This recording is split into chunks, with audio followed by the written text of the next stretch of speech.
Wikwi, wakwa, wakiwa, ayi, tira. Tigil yung usapan natin. Sa barangay ba yun? Okay. So yun, malinaw na sa'yo yung tungkol doon sa barangay na hindi ka pinagbawalan ng magpa-video o kaya magpa-vlog. At hindi ka rin pinagbawalan na gumawa ng channel o gumawa ka ng sarili mong Facebook account at saka YouTube account mo. Hindi ka rin pinagbawalan na ang pinagbawal sa'yo yung gumawa ka ng video na hindi ka nais-nais. Yun ang payo yun na pinayuhan ka na huwag kang gumawa ng video na hindi ka nais-nais. So maliwanag na sa'yo ngayon yan. At dapat, pagka gumawa ka ng channel, yung sarili mong credential, yung sarili mong pagkatao, ang gamitin mo para walang madamay na iba. Tapos, itanong mo kay Kabady kung anong requirements pag-apply nung mag-open ka ng YouTube. Kasi kung ang mga kailangan mo ay mga ID na mga kailangan doon, yun ang dapat matulungan ka na magkaroon noon. Pero sa ngayon, ang matulong ko lang sa'yo, yung ID mo sa barangay. Lahat ng mga expenses doon, ako nang bala doon, sasagutin ko na yun. Importante lang kasi, pumunta ka doon kasi lalagda ka doon eh. Diba marunong ka naman maglagda, pangalan mo? Check lang. Ha? Check lang. Oo, kahit check yun, basta natandaan mo. Kahit nga tuldok lang eh, kahit 3 tuldok lang, basta yun ang pagkakilanlan mo, pwede yun. At siyempre, para makita yung mukha mo doon. Yan ang requirement kasi na bago ka kumuha ng ID ng barangay. Para malinaw din doon sa ating mga subscriber. No? Tapos ano yung sinasabi mo kanina? Sinasabi ka? Ha? Kalimutan mo na rin. Pwede ka rin dito kung halimbawa, pag halimbawa may mga paninda ako galing ng bundok, o pwede ka rin kumuha dito ng paninda sa akin at ilako mo rin. Tapos saka mo lang bayaran pag balik mo sa hapon. Naubos mo din lako. Lalo na ngayon, babasok na yung December. December? Ano yan pa rin malapit sa December? Marami akong kalun, bunga ng suha. Yun. Napili na yun kasi pupatak. Yun, kikita ka ng malaki doon. Kasi, bawa ang bintahan ng suha ay, ang bintahan ko kasi dito sa suha, pag malaki yan, umabot pa kasi na 100 ng isa nun eh. Yung medyo maliit-liit, mga nasa 50, 70. Basta laging kalahati ang kita mo. Bawa, mabenta natin ng 50, yung isang suha. 25 sa'yo, 25 sa akin. Ay kung makabenta ka ng kahit na 4 na piraso lang, o dyan 100 ka na, pambili ka ng ulam sa kabigas. Ang dami na rin. Saka, Ito pala. Ang bagay na rin. Ito pala. oo. At saka, lagay ko lang dito. At saka pag may pagkain, kailangan magtipid-tipid ka rin.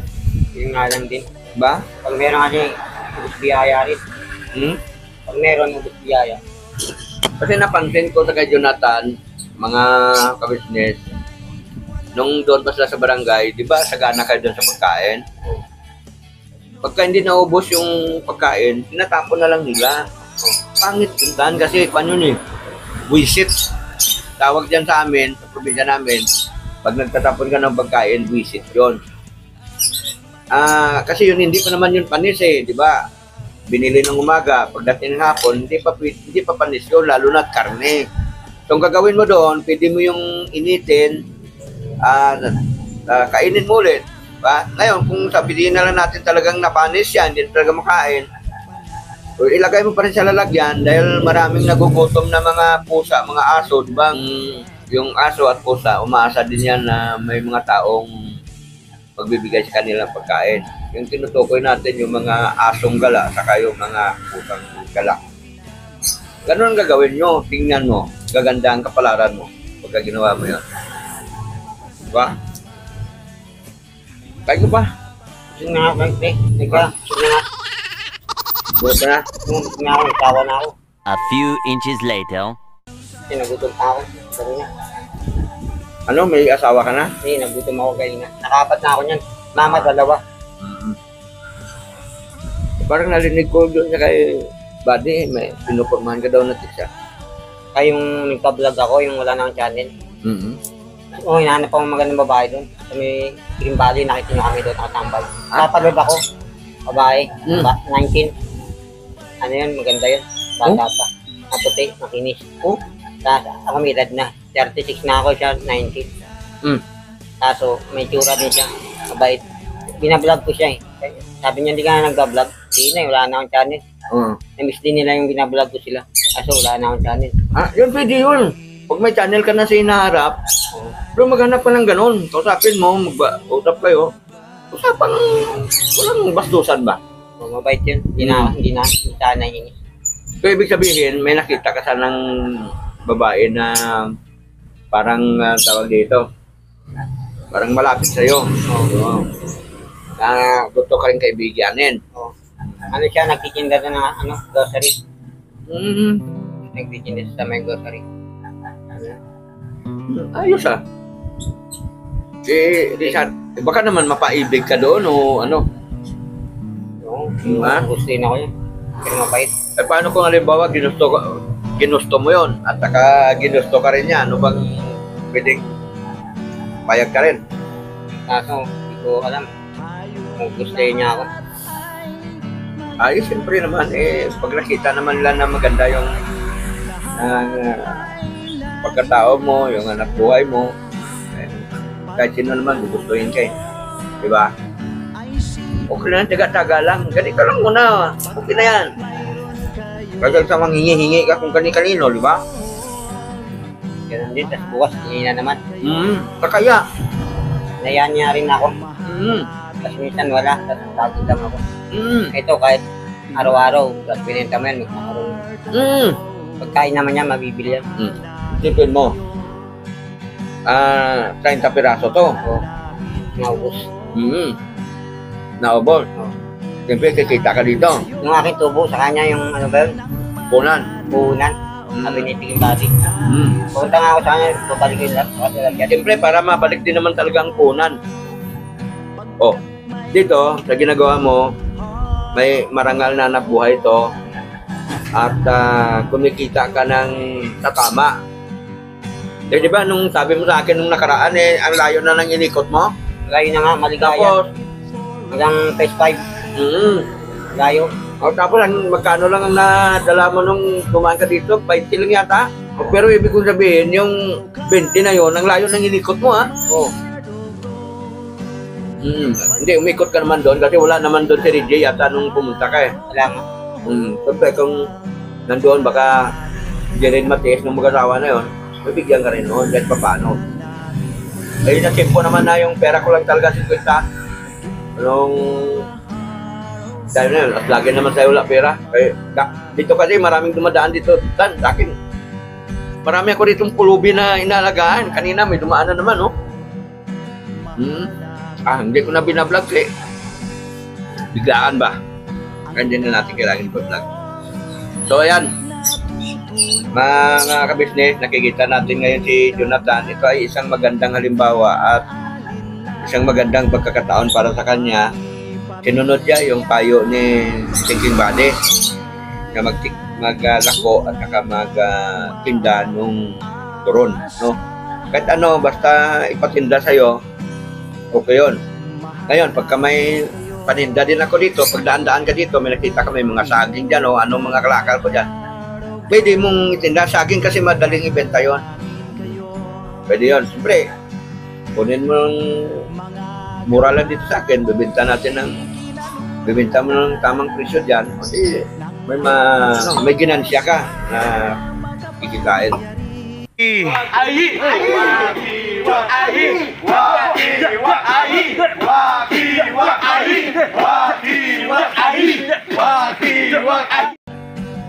Pira ka na dyan.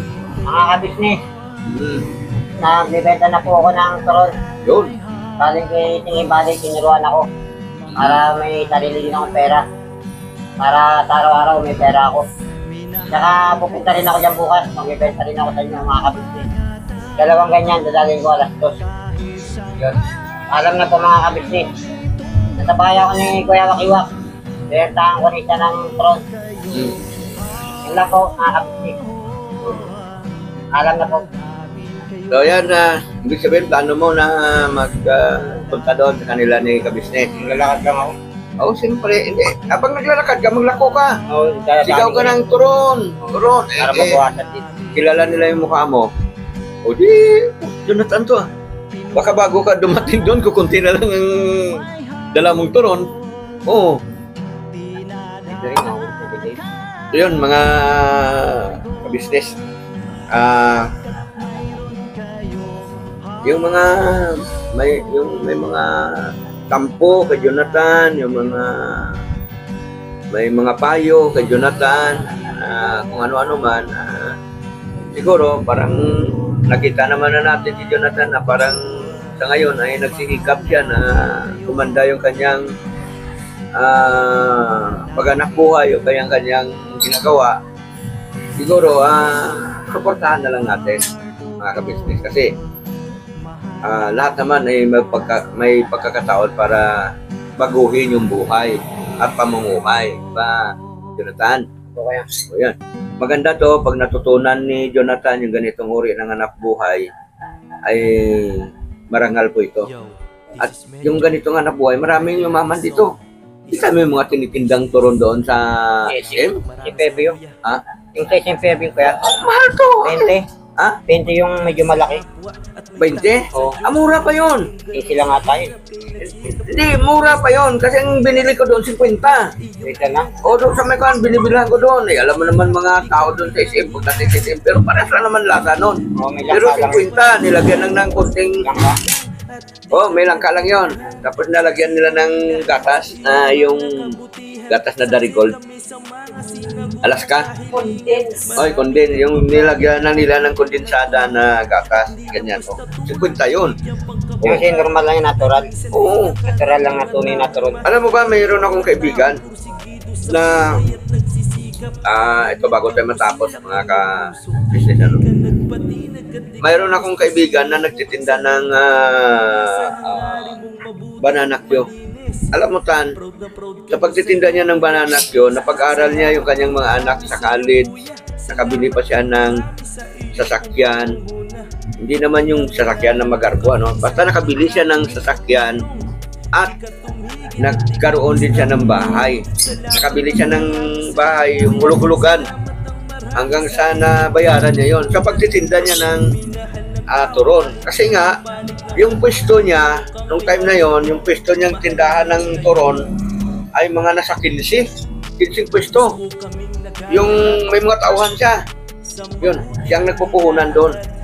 Tapos yung gaya rin niya ng style ni Kabady na pinibigyan lang ng tubo. Oo. Ayan. Kaya ito, maganda to.